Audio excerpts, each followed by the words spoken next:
apa yang akan dijelaskan oleh Siva? Materi kedua yaitu PSAP nomor 9 yang akan dijelaskan oleh Alisa.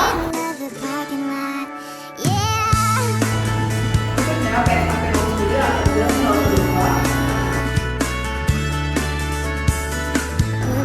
Selanjutnya materi nomor 11 yang akan dijelaskan oleh Dinda. Dan terakhir materi PSAP nomor 12 yang akan dijelaskan oleh Andi.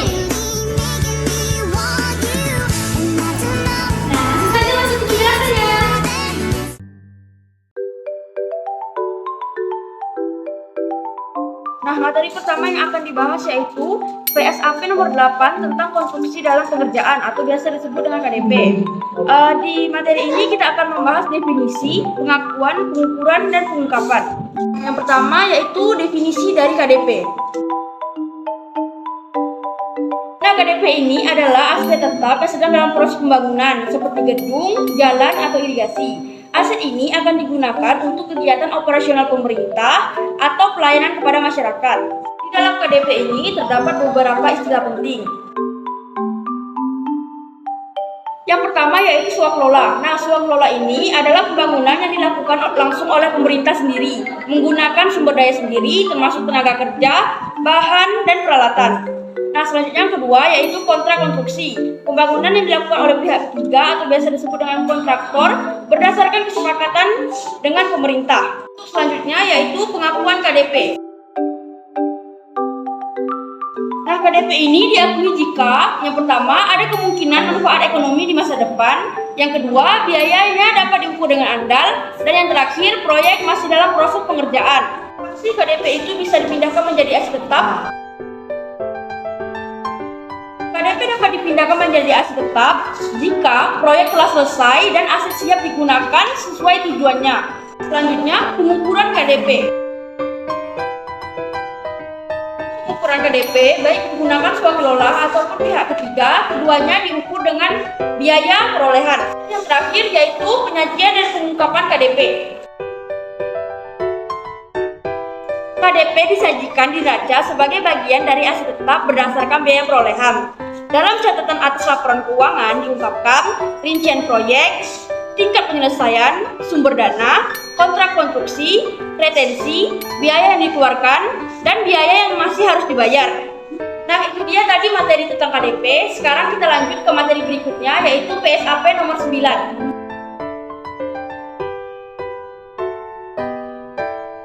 Nah, materi berikutnya adalah PSAP nomor 9 yang membahas tentang akuntansi kewajiban. Sebelumnya kita harus tahu terlebih dahulu apa sih definisi dari kewajiban itu sendiri.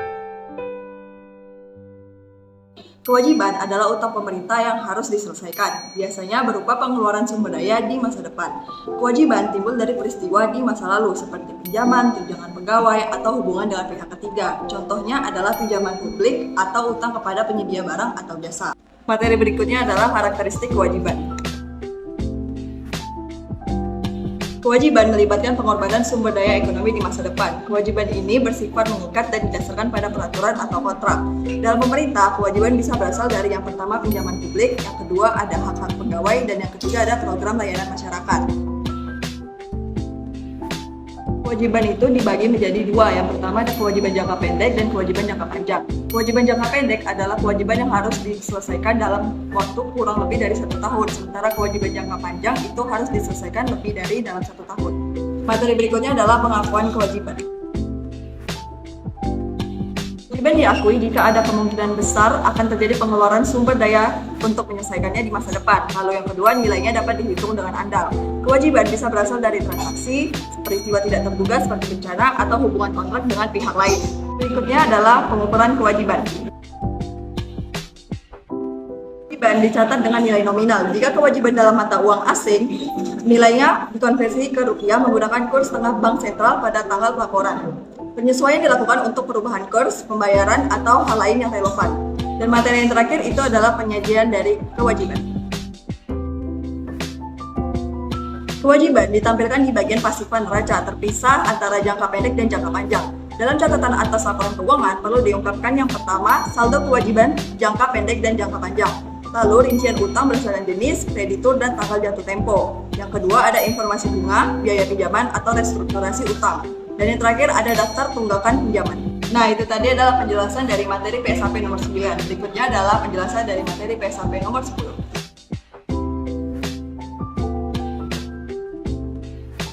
Baiklah, di sini kita akan menjelaskan mengenai PSHP nomor 10 yang berisi akuntansi koreksi kesalahan, perubahan kebijakan akuntansi, dan peristiwa luar biasa. Langsung saja kita memasuki definisi dari ketiga hal tersebut. Koreksi kesalahan merupakan perbaikan atas kesalahan agar laporan sesuai dengan standar. Selanjutnya ada kebijakan akuntansi, itu merupakan prinsip atau aturan yang digunakan dalam menyusun laporan keuangan. Selanjutnya ada peristiwa luar biasa, itu merupakan kejadian tidak terduga di luar kendali dengan dampak besar dalam suatu anggaran. Berikutnya koreksi kesalahan. Oke, langsung saja kita masuk ke koreksi kesalahan. Oke, koreksi kesalahan bisa terjadi yang pertama karena adanya salah hitung, yang kedua adanya keterlambatan dokumen, yang ketiga adanya penerapan kebijakan yang keliru. Nah, kesalahan terbagi menjadi dua. Yang pertama itu ada kesalahan tidak berulang, yang kedua adalah kesalahan berulang. Kesalahan tidak berulang itu merupakan kesalahan yang hanya terjadi satu kali yang diperbaiki pada periode berjalan dan ataupun sebelumnya. Sedangkan yang berulang itu merupakan tidak perlu dikoreksi, hanya saja kita cukup mencatatnya saat hal itu terjadi. Berikutnya adalah perubahan kebijakan akuntansi. Oke, selanjutnya kita masuk ke perubahan kebijakan akuntansi. Nah, kebijakan akuntansi harus konsisten untuk kita jaga agar laporan keuangannya sesuai dengan standar. Perubahan hanya dilakukan jika yang pertama diwajibkan oleh standar baru, menyajikan informasi yang lebih relevan, dan perubahan diungkapkan dalam CALK. Berikutnya peristiwa luar biasa. Peristiwa luar biasa merupakan kejadian yang tidak biasa dan jarang terjadi. Ini berada di luar kendali dan biasanya peristiwa luar biasa ini terjadi karena ada suatu bencana yang membuat terjadinya suatu anggaran. Selanjutnya ada perubahan estimasi akuntansi. Nah, estimasi digunakan untuk menentukan nilai seperti yang pertama piutang tetap tadi, yang kedua masa manfaat serta aset, dan yang ketiga persediaan. Nah, perubahan estimasi dilakukan jika ada informasi atau pengalaman yang relevan. Nah, dampak dari perubahan ini hanya berlaku selama periode berjalan dan berikutnya, bukan periode sebelumnya. Dan biasanya perubahan ini diungkap dalam CALK. Yang terakhir, ada operasi yang dihentikan. Operasi dihentikan jika fungsi atau tugas pemerintah dihapus melalui peraturan. Informasi yang harus diungkap seperti dasar hukum, tanggal efektif, pengertian dan dampak sosial, pengalihan aset ataupun kewajiban dan pembuktian pendapatan ataupun beban hingga penghentian. Nah, segmen ini dihentikan dan tetap dilaporkan dalam laporan keuangan meskipun saldonya 0. Nah, itu dia tadi materi tentang PSHP nomor 10. Selanjutnya akan ada pembahasan mengenai PSHP nomor 11.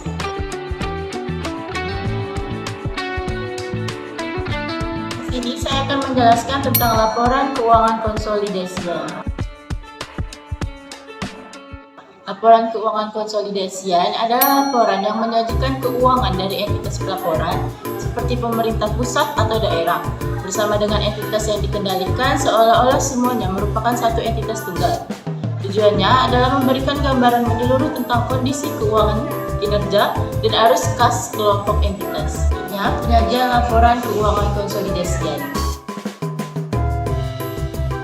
Laporan keuangan konsolidasian itu meliputi laporan realisasi anggaran atau LRA, yaitu membandingkan anggaran dengan realisasinya dari seluruh entitas dalam kelompok. Kedua, yaitu laporan operasional, menggabungkan pendapatan dan beban seluruh entitas untuk menunjukkan kinerja keuangan. Yang ketiga, laporan perubahan ekuitas, menunjukkan perubahan dalam ekuitas kelompok seperti surplus atau kerugian.